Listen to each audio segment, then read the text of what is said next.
Golf Swing Weekly Fix Time every Tuesdays 8:30 with Golf WRX. My name is Mark Crossfield. Today we're talking about strong grips. I'm trying to talk a little bit about what DJ does and how he must have to hit the ball, but we'll talk about that in a second of how difficult that was to recreate. Let's get stuck in.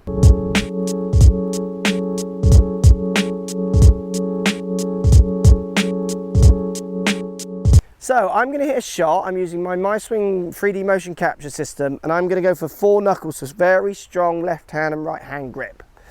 And I'm going to try and hit target. We spoke about Spieth the other week in one of the other Golf Swing Weekly Fixes, how his 1 knuckle grip encourages certain movements. I'm going to do it now with 4 knuckle grips. And it makes me think a little bit about what DJ does. Obviously we're used to seeing him getting up here at the top of his backswing. Now, I had a go at trying to recreate what he does, but it's very interesting to show what kind of an athlete he is. I was literally almost unable to bow my wrist like he was doing and put the club above my head like he was doing. I couldn't stretch into those positions. So what I've opted to do is go for 4 knuckle grips and show you what I'm doing with my wrist angles to try and hit this shot and hit target. So let's hit one. It's a strong grip, 4 knuckles. Got to hit target, no particular shape I'm going for as well.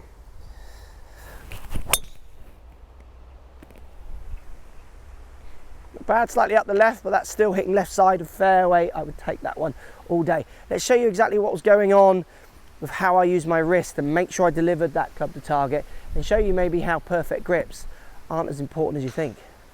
So if we look at my left wrist, I'm 29 degrees extended at the start, so that means this way, and I'm also supinated 15 degrees as well. That's turning slightly the other way that you would think, actually this way. Now if we go to the top of my backswing, what's really interesting is I'm 25 degrees extended. Now for me, I would normally be flattening the wrist. This is very similar to what DJ's working it out, a very different way and going that way with his wrist. So the movements I'm going to show you now on the way down are going to be completely opposite or more exaggerated in what I'm trying to do to hit target. So I'm keeping with a strong left grip in now. I'm not trying to flatten my wrist because I'm scared it's going to go left. So I'm keeping some extension in my wrist. You can see I'm trying to balance the angles in my wrist to always marry that face to a path, which is why you'll see one PGA Tour player get up to the top with a flat left wrist and you'll see another with a cupped left wrist. So trying to have a definite way of swinging at the top, your wrist should be in X position. It's so much more player specific than maybe lots are making you think. Now, as I come down in to hit the ball, 21 extended on first pull down, last parallel, I'm 14 extended still. So I've still got extension in that left wrist. I'm not taking all those angles out. If you remember the Spieth video from last week, I was 0 flattening my wrist at this point with my weak grip, but with my very strong grip, I'm trying to keep those extension angles in there to control that face, not let it go way, way left. And then the other thing you can see here as I come into impact, so if we take me through just the impact here, what happens is I'm not supinating much at all. I'm not letting that wrist or forearm move this way. I'm actually pronating still as I come into impact with extension. So I'm trying to keep my arms from rolling over, in effect feel like I'm holding it off and letting that club roll, if you like. And I'm also 30 degrees at this stage older, so my hands are getting slightly higher.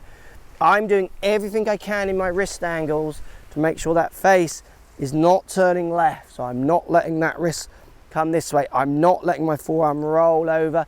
I'm actually staying pronated while extended in that wrist. So holding off to try and hold on to those angles.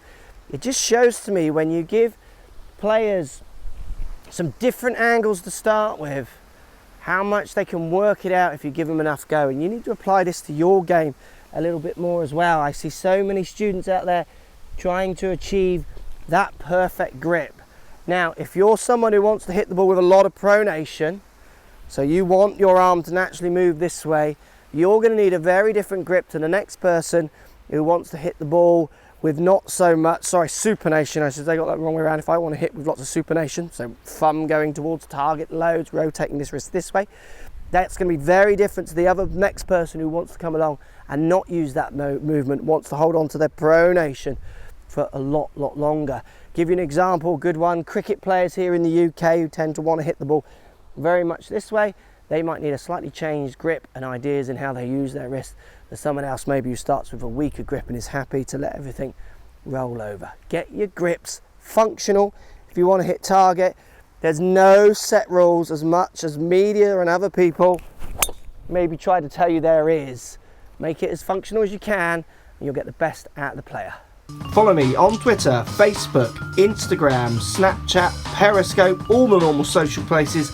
Also, come and visit my new website, markcrossfieldgolf.com. See you over there.